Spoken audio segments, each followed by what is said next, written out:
ರಾಮನವಮಿ ಇತಿಹಾಸ. ಶ್ರೀರಾಮನವಮಿಯ ಇತಿಹಾಸವು ಪ್ರಾಚೀನ ಭಾರತೀಯ ಪುರಾಣಗಳು ಮತ್ತು ಧರ್ಮಗ್ರಂಥಗಳೊಂದಿಗೆ ಸಂಬಂಧವನ್ನು ಹೊಂದಿದೆ. ಈ ಹಬ್ಬವು ವಿಷ್ಣುವಿನ 7ನೇ ಅವತಾರವಾದ ರಾಮನ ಜನ್ಮದಿನವನ್ನು ಆಚರಿಸುವ ಹಬ್ಬವಾಗಿದ್ದು, ಇದು 900 ವರ್ಷಗಳ ಹಿಂದೆ ತ್ರೇತಾಯುಗದಲ್ಲಿ ನಡೆದ ಸಂದರ್ಭವನ್ನು ನೆನಪು ಮಾಡುತ್ತದೆ. ರಾಮಾಯಣದ ಪ್ರಕಾರ ಭಗವಾನ್ ರಾಮನು ಅಯೋಧ್ಯ ನಗರದಲ್ಲಿ ರಾಜ ದಶರಥ ಮತ್ತು ರಾಣಿ ಕೌಸಲ್ಯೆಯ ಮಗನಾಗಿ ಜನಿಸಿದನು. ದಶರಥನಿಗೆ 3 ಹೆಂಡತಿಯರಿದ್ದರು, ಆದರೆ ಮಕ್ಕಳಿರಲಿಲ್ಲ. ಆದ್ದರಿಂದ ಅವನು ಸಂತತಿಗಾಗಿ ದೇವರುಗಳ ಆಶೀರ್ವಾದವನ್ನು ಪಡೆಯಲು ಒಂದು ಯಜ್ಞವನ್ನು ಮಾಡಿದನು.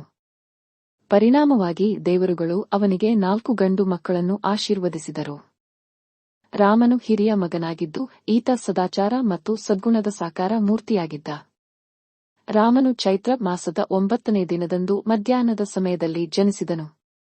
ಅದಕ್ಕಾಗಿಯೇ ಈ ದಿನದಂದು ರಾಮನವಮಿಯನ್ನು ಆಚರಿಸಲಾಗುತ್ತದೆ.